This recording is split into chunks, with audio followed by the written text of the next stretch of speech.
dari kelas 7J. Saya sendiri adalah Mita Cindy Anggreni Pardede. Saya Lola Sutimanuro. Saya Diana Nilasari.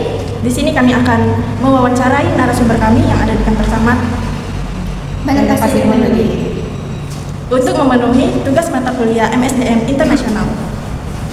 Selamat pagi Pak. Pagi.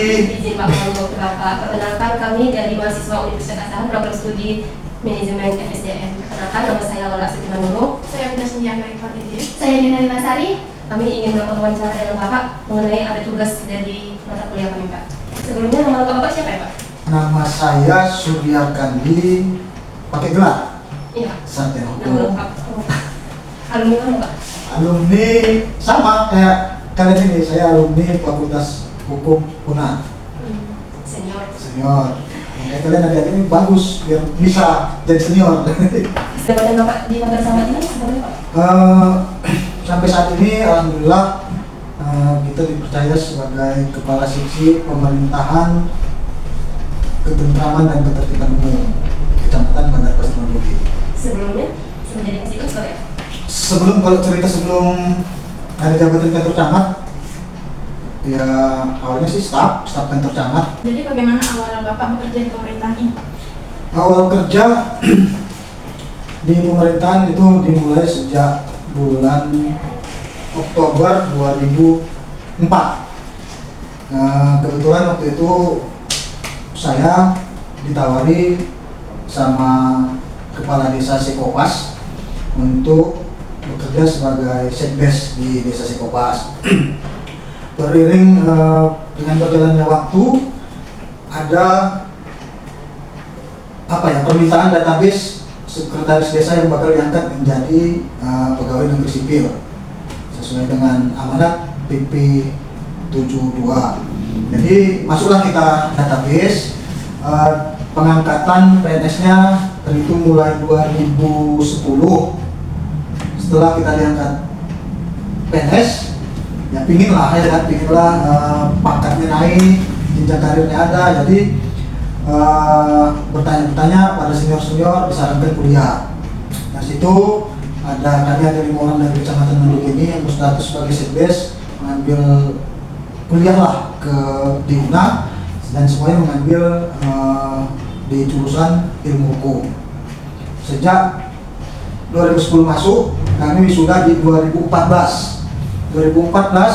Ketika itu mau penyesuaian lah kita dari golongan 2 ke golongan 3 menggunakan IJJ 1. Jadi kalau mau penyesuaian kita harus pindah ke kecamatan. Jadi 2016 kami pindah ke kecamatan.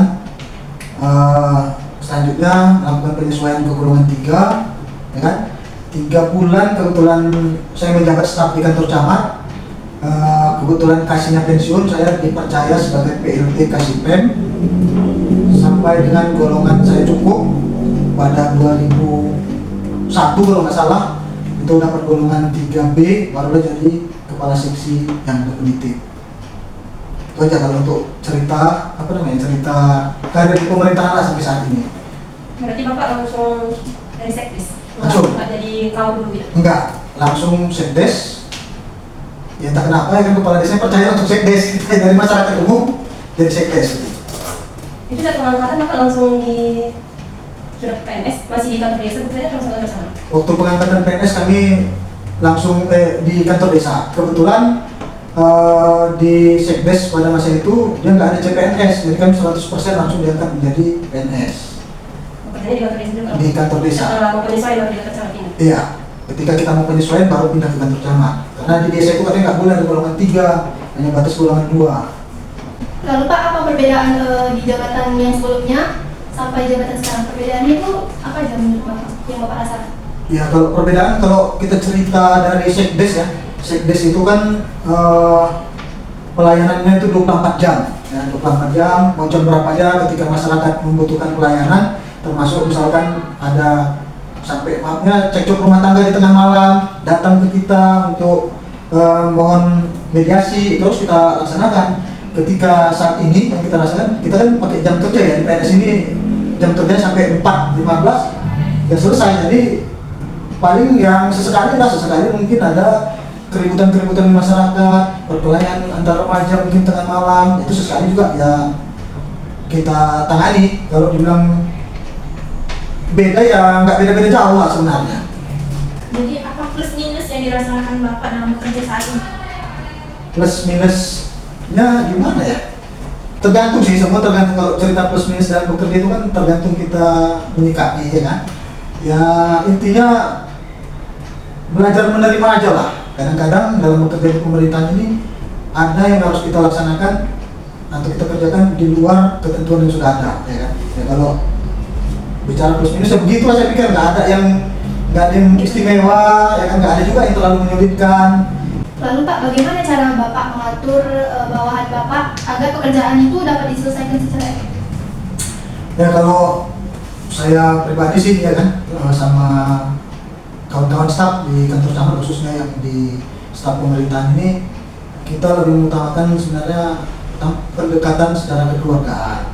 Ya, ketika antara staf dengan kita sudah terjalin komunikasi yang enak, ya mudah-mudahan pekerjaan itu pun gampang. Dan staf itu juga kalau kita minta tolong untuk kerjakan sesuatu pasti langsung cepat dikerjakan. Pendekatan lah, intinya kekeluargaan lah yang kita utamakan, mendekatkan diri pada staf. Bagaimana kita hargai juga, walaupun staf juga manusia yang perlu kita hargai ya kan. Ketika seseorang mungkin merasa dihargai, maka otomatis dia juga bakalan menghargai apa yang kita sampaikan.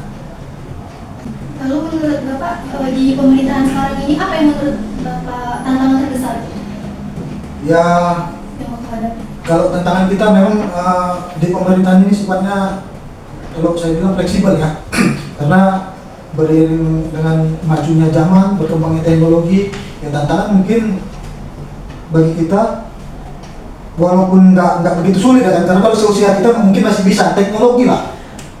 Tapi saya pikir itu juga bukan merupakan tantangan yang cukup berarti, karena kami rasa kita masih mampu untuk mengikuti. Kemudian kita juga di ini namanya ya pola pikir masyarakat yang terlalu kadang belakangan juga, kalau kita bilang ini kebablasan, ini juga merupakan tantangan. Kebablasan gimana? Mereka nggak pandang kadang kita ini yang kita sampaikan benar atau salah, ya kan?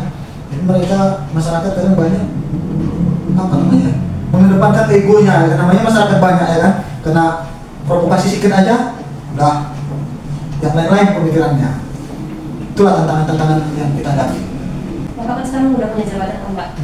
Sebelumnya Bapak ikut ada ikut pengembangan karir gitu ada Pak? Pelatihan-pelatihan? Kalau untuk pengembangan karir belum pernah, hanya saja semasa di Sekdes dulu kita sering mengikuti bimbingan-bimbingan teknis ya. Kadang kita pernah ikut mewakili Kabupaten Asahan itu dilaksanakan oleh Kemendagri di Medan. Hanya sebatas itu. Terus Bapak kan ini masih kasih pen gitu kan Pak? Masih ada sih jabatan di atas Bapak. Dalam waktu dekat ini jabatan apa sih yang ingin Bapak duduki?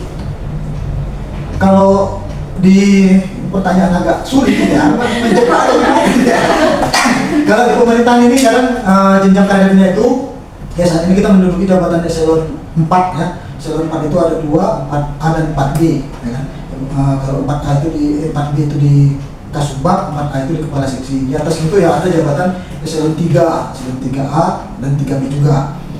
Ya kalau cerita jabatan apa yang ingin dicapai, sebenarnya kita juga nggak berambisi untuk menduduki jabatan ya. Jadi kami berpikir ya biar aja pimpinan yang menilai lah. Kalau memang layak secara jenjang jabatan, ya paling tidak setelah kepala seksi itu sekcam, jabatan eselon 4B.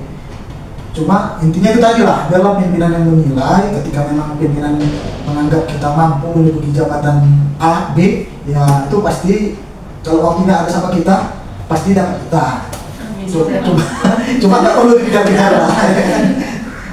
Jalannya nggak apa adanya. Mungkin hanya ini aja pertanyaan-pertanyaan kami Pak. Terima kasih atas waktu yang telah diberikan, atas jawaban-jawabannya. Semoga Bapak keinginan Bapak seiring berjalannya waktu jabatan yang Bapak inginkan tercapai Pak. Amin. Ya kami juga ucapkan terima kasih atas kunjungan adik-adik, ya kan, pasti adik saya lah ya kan, karena saya juga alumni kan. Kiranya melalui jenjang pendidikan yang kalian tempuh ini bisa membawa kesuksesan lah untuk kalian juga dalam berkarir nanti ya kan. Kalau yang belum bekerja, mudah-mudahan bisa dapat kerja yang baik, karena selaku kita mahasiswa UNA, kami alma mater kami juga UNA, kita harus juga tunjukkan kepada masyarakat khususnya Kabupaten Asahan bahwa UNA itu mampu melahirkan generasi-generasi muda yang berprestasi. Kita jangan mau kalah saing juga dengan universitas yang ada di Asahan maupun di luar Asahan, ya. Tetap semangat, terus berjuang. Oke? Sama-sama. Siap.